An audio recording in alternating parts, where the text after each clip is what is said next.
اس امت کو اللہ نے یہ فضیلت بخشی ہے کہ انہوں نے اپنی کتاب کی حفاظت کی ہے، اور اس کی ابتدا اللہ نے سورہ فاتحہ سے فرمائی ہے۔ تو سورہ فاتحہ جبریل لے کر نہیں آئے، جبریل آپ کے پاس بیٹھے تھے، تو ایک دھماکہ ہوا، تو آپ نے فرمایا یہ کیا دھماکہ ہے؟ کہ یا رسول اللہ آج ایک دروازہ کھلا ہے جو پہلے کبھی نہیں کھلا، اور آج ایک فرشتہ آ رہا ہے جو آج تک زمین پہ نہیں آیا، اور ایک کلام لے کر آ رہا ہے جو آج تک کسی نبی پر نہیں آیا۔ تو وہ فرشتہ حاضر ہوا اور آپ کو دو کلام پیش کیے، ایک سورۃ فاتحہ اور ایک سورہ بقرہ کا آخری رکوع، آمن الرسول سے لے کر آخر تک۔ ابشر بنورین، آپ کو دو نوروں کی بشارت ہو، سورۃ فاتحہ اور سورہ بقرہ کا آخر رکوع۔ تو ہم تھوڑی سی بات سورہ فاتحہ پر کریں گے کہ میرے نبی نے فرمایا اوتیت المثانیہ مکان التورات والمائدہ مکان الانجیل والحوامیم مکان الزبور وفضلت بالمفصلات۔ میرے سب سے بڑی کتاب تورات تھی، سب سے بڑی، کھانا بھی مشکل تھا، اتنی بڑی کتاب تھی۔ میرے نبی نے کہا اللہ نے مجھے تورات کے بدلے میں سورہ فاتحہ دی، 7 آیات سورہ فاتحہ دی تھی، اور انجیل کے بدلے مجھے اللہ تعالیٰ نے سورہ مائدہ دے دی، انجیل سورہ مائدہ۔ حوامیم، حامیم سے 7 سورتیں شروع ہوتی ہیں، 26ویں پارے سے وہ 25ویں پارے سے 24ویں پارے سے وہ شروع ہوتی ہیں اور 28ویں تک غالباً جاتی ہیں، 7 صورتیں کٹھی، حامیم حامیم حامیم حامیم۔ تو زبور کے بدلے اللہ نے مجھے حامیم عطا فرمائی، اور باقی قرآن کے ذریعے سے مجھے عزت اور فضیلت عطا فرمائی۔ سورہ فاتحہ امام راضی رحمۃ اللہ علیہ ایک دفعہ اپنے خطبہ میں فرمانے لگے کہ اس سے 10,000 مسائل نکلتے ہیں، تو بعض لوگوں نے ان کا مذاق اڑایا۔ وہ مذاق اڑانا تفسیر راضی کا سبب بنا، تفسیر کبیر کا، کہ فرمایا کہ جب انہوں نے میرا مذاق اڑایا تو میں نے اللہ کا نام لے کر قلم اٹھایا اور میں نے لکھنا شروع کیا۔ پہلی جلد سورہ فاتحہ پر ہے اور 10,000 مسائل اس بندے نے نکال کے پیش کیے ہیں امت کو۔ کبھی موقع ملے تو آپ پڑھ لینا۔ اور حضرت علی کا فرمان ہے، امام المتقین، اگر میں سورہ فاتحہ کی تفسیر کروں، سورۃ فاتحہ کی تفسیر لکھواؤں تو 70 اونٹوں پہ لادی جائے گی، 70 اونٹوں پہ۔ اور یہ خالی دعویٰ نہیں تھا، ایک حدیث اور سنو۔ ایک دفعہ عشاء کی نماز پڑھا کے تشریف فرما ہوئے اور فرمایا آؤ آج میں تمہیں سورہ فاتحہ کی تفسیر سناؤں۔ تو شروع کرتے ہیں بسم اللہ سے، اور بسم اللہ کی با سے شروع کرتے ہیں۔ عربی میں تو حروف کا بھی مطلب ہوتا ہے نا، با کا مطلب بیان کرنا شروع کیا اور فجر کی اذان ہو گئی، با چل رہی تھی۔ سبحان اللہ۔ تم نے تو شاید وہ کتاب دیکھی نہیں، وہ شرح میں تعامل الباء للالصاق مررت بزید، ہمیں تو بس اتنا ہی آتا ہے۔ یا حرف جر ہے، باؤ تاؤ کاف و لام و واؤ منز و مسقلہ رب حاشا من عدا حتی، کیا ہے حتی الہ، وہ جو من میر زبانی یاد کی تھی۔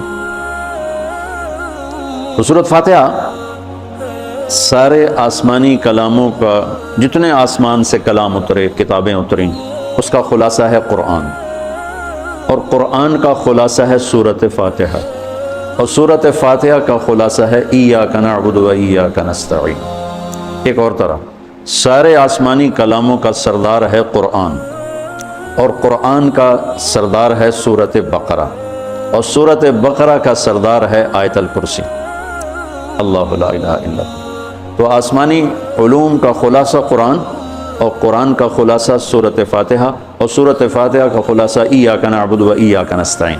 یا اللہ صرف تیری بندگی، یا اللہ صرف تجھ سے مدد، ایاک سارے طرفوں سے، وَإِذَا سَأَلْتَ فَاسْأَلِ اللَّهِ وَإِذَا اسْتَعَنْتَ فَاسْتَعِنْ بِاللَّهِ ایاک، کہ اللہ صرف تیری بندگی، اور یا اللہ صرف تجھی سے مانگنا، تیرے آگے جو لکھا، دنیا بھی اسی سے مانگنی ہے اور آخرت بھی اسی سے مانگنی ہے۔ اللہ نے ہمیں دنیا پہلے سکھائی، آخرت بعد میں سکھائی۔ ربنا آتنا فی الدنیا حسنۃ وفی الآخرۃ حسنۃ وقنا عذاب النار۔ تو سارے آسمانی کتابوں کا خلاصہ یہ ایک جملہ ہے، ایاک نعبد۔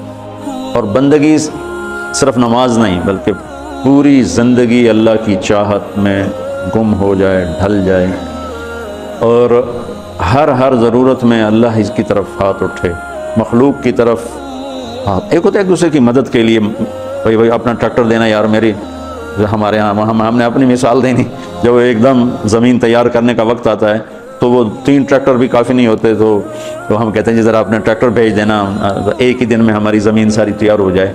یہ ایک دوسرے کی امداد باہمی ہے۔ مدد جہاں انسان بے بس ہے، صرف اللہ ہی کر سکتا ہے، ان چیزوں میں اللہ کے سامنے چولی پھیلانا، اسی کو پکارنا، اسی کے آگے ہاتھ پھیلانا اور اسی کے آگے سر جھکانا۔ حنین میں صحابہ جیسی ہستیوں نے کہا آج ہمیں کوئی نہیں ہرا سکتا، ہم بہت زیادہ ہیں۔ اللہ نے ایک حلے میں اڑا کے سب کو کہاں سے کہاں بھگا دی۔ لن نغلب من قلۃ، آج ہمیں کوئی نہیں ہرائے گا۔ تو پہلے حملے میں ہی قدم اکھڑے اور صرف 88 آدمی اللہ کے نبی کے ساتھ رہ گئے، 12,000 بھاگ گئے۔ پھر یوم حنین اذ اعجبتکم کثرتکم فلم تغن عنکم شیئا۔ تو میرے عزیزو، سورۃ فاتحہ پورے قرآن کی چابی ہے، تمہید ہے۔ قرآن توحید بتاتا ہے، رسالت بتاتا ہے، آخرت بتاتا ہے۔ سورۃ فاتحہ میں توحید بھی ہے، رسالت بھی ہے اور آخرت بھی ہے۔ الحمدللہ رب العالمین الرحمن الرحیم مالک یوم الدین۔ الرحمن الرحیم تک اللہ کی ذات صفات توحید ہے، مالک یوم الدین جزا سزا اور آخرت ہے۔ ایاک نعبد و ایاک نستعین، یہ مقصد زندگی ہے۔ اہدنا الصراط المستقیم، یہ طلب ہے زندگی کی، سب سے بڑی طلب ہدایت ہے۔ الصراط الذین انعمت علیہم، یہ رسالت جن پر تیرا انعام ہوا۔ اولئک مع الذین انعم اللہ علیہم من النبیین والصدیقین والشہداء والصالحین وحسن اولئک رفیقا۔ تو سورۃ فاتحہ کو مجھے کوئی یاد پڑتا ہے، ایک دفعہ میں کہیں پڑھا تھا کہ اللہ اپنی ذات کو اتنے خوبصورت انداز میں بیان کرتا ہے، الحمدللہ رب العالمین الرحمن الرحیم مالک یوم الدین۔ یہ تو غیب کے صیغے کے ساتھ بات ہو رہی، لیکن اللہ اپنی ذات کو اس قدر خوبصورت انداز میں بیان کرتا ہے کہ ان 4 لفظوں میں اللہ سامنے آ جاتا ہے، تو سننے والا اللہ کو سامنے دیکھ کر کہتا ہے ایاک نعبد، تیری ہی بندگی کرتے ہیں، و ایاک نستعین، تجھ سے مانگتے ہیں، کیونکہ اللہ کو دینے کے لیے کہیں سے مانگنا نہیں پڑتا۔ تو میں تھا گاؤں میں، تو ایک ہمارا رشتہ دار برادری، میں نے سب سے دوستی لگا کے رکھی، سب سے ملتا ہوں۔ مجھے کہنے لگا طارق میاں بندہ تو بڑا چنگا ہے، اور تو وابیاں نہ رل گئے کیا وابی کون ہوندے ہے کہ جڑے پیرانو نہیں مندے ہے کہ پیرانو تو سارے منے نے ہیں، اللہ دے ولیاں دا کوئی انکار ہے بھلا؟ ہاں یہ آنے ہے بھئی پیر پتر نہیں دے سکتا تو پیر دعا دے سکتا ہے، پتر تو اللہ دینا ہے کہ یہ تو گل ہر پیر صاحب دا کوٹا ہے اللہ کو لوگ چلائے کے دے دینا، سمجھو؟ ہر پیر صاحب کا کوٹا ہے، اس کوٹے میں سے اللہ سے لے کر دے دیتا ہے۔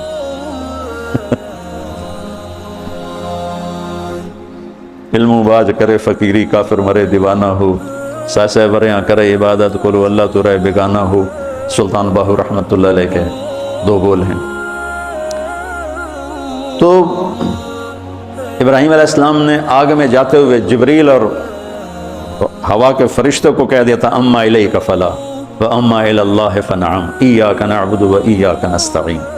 اللہ تعالیٰ نے اپنی ذات کو اس خوبصورت انداز میں پیش کیا کہ جیسے ہم اللہ کو دیکھ کر کہہ رہے ہیں ایاک نعبد و ایاک نستعین، اللہ صرف تیری بندگی کریں گے، یہ سر اور کہیں نہیں جھکے گا، اور یا اللہ صرف تجھ سے مانگیں گے اور کسی سے نہیں مانگیں گے۔ قرآن وہ میں نے پہلے ایک مثال سے بتا دیا، یہ استعانت بالغیر نہیں ہے، بھائی مجھے قرض چاہیے مجھے 1 لاکھ روپیہ دے دیں، یہ اس میں نہیں آتا ہے۔ میرے نبی قرضہ اٹھاتے تھے، میرے نبی نے جنگ کے لیے تلوار اٹھائی، زرہ پہنی، اسباب کی دنیا ہے، اسباب کا اختیار کرنا اور چیز ہے، اور جن چیزوں میں اللہ کے سوا کوئی کرنے والا نہیں وہ لوگوں کے سامنے ہاتھ پھیلا دینا۔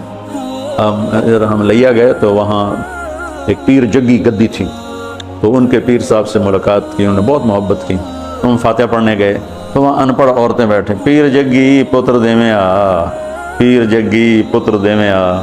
اللہ ان کو معاف کر دے گا، ان کو پتہ ہی کوئی نہیں ہے کہ پتر کون دیتا ہے، وہ سمجھے پیر ہی دیتا ہے، پیر جگی پتر دے میں آ۔ تو استعانت صرف اللہ سے۔ اگر آپ نماز کی عادت ڈال لو نا، آپ پڑھتے ہو لیکن ہر حاجت میں مصلی پہ آ جاؤ، پھر آپ کو ایاک نستعین کا مزہ آئے گا۔ اپنی حاجت نواز کے ذریعے اللہ کے سامنے رکھو۔ ایک بدو طواف کر رہا تھا، یا اللہ تجھے پتہ ہے نا میں بھی بھوکا ہوں اور میری اونٹنی بھی بھوکی ہے، اور مجھے کھانے کو میرے بچے بھی بھوکے اور میں بھی بھوکا۔ ایک آدمی ساتھ سن رہا تھا تو اس نے جلدی سے اپنے تھیلی نکالی درہموں کی کہ میرے بھائی قبول فرما، کا پیچھے ہٹ، تو اس سے لینا ہوتا تو اس کے گھر میں آتا، جس کے گھر آیا ہوں اسی سے لینا، چل چل مجھے نہیں چاہیے۔ وہ طواف سے فارغ ہوا ہے تو اعلان ہوا فلاں ابن فلاں کہاں ہے، تو یہ خود سے کہا جی میں ہوں، کہا آپ کے چچا کا انتقال ہوا ہے تو انہوں نے اپنی ساری وراثت آپ کے نام کر دی ہے چونکہ ان کی اولاد کوئی نہیں تھی۔ تو 1 منٹ میں اللہ تعالیٰ نے قبول فرمایا۔ ہشام بن عبد الملک اور سالم بن عبداللہ بن عمر بیت اللہ کا طواف فرما رہے تھے، تو ہشام نے کہا سالم کوئی ضرورت تو بتاؤ، تو وہ کہنے لگے اللہ کے گھر میں ہو کر میں اللہ کو نہ بتاؤں تمہیں بتاؤں، کتنے شرم کی بات۔ تو ہشام چپ ہو گیا۔ ہشام بادشاہ تھا بنو امیہ کا۔ تو جب دونوں باہر نکلے تو ہشام نے کہا اچھا اب تو بولیے کوئی ضرورت بتائیں۔ تو سالم بن عبداللہ بن عمر حضرت عمر کے پوتے کہنے لگے کیا بتاؤں، دنیا کی یا آخرت کی؟ وہ کہنے لگا دنیا کی بتاؤ، آخرت کی میں کیا پوری کروں گا؟ تو وہ کہنے لگے دنیا تو کبھی اللہ سے نہیں مانگی، تجھ سے کیا مانگی؟ ما سألت من یملکها فکیف من لا یملکها، جو دنیا کا شہنشاہ ہے دنیا تو اس سے کبھی نہیں مانگی، تم سے کیا مانگوں گا؟ تو میرے عزیزو سارے قرآن کا خلاصہ یہ 2 لفظ ہیں، ایاک نعبد۔ امت اللہ کے سامنے سر جھکا دے، ہر حرام چھوڑ دے، ہر حلال پہ آ جائے۔ بندگی صرف نماز نہیں ہے، بازار کی بندگی کیا ہے؟ سچائی، ناپ تول کا پورا ہونا، وعدے کا وفا کرنا، کھوٹ ملاوٹ سے بچنا، یہ بازار کی عبادت ہے۔ اللہ نے زکوٰۃ فرض کی ہے تو زکوٰۃ نکالو۔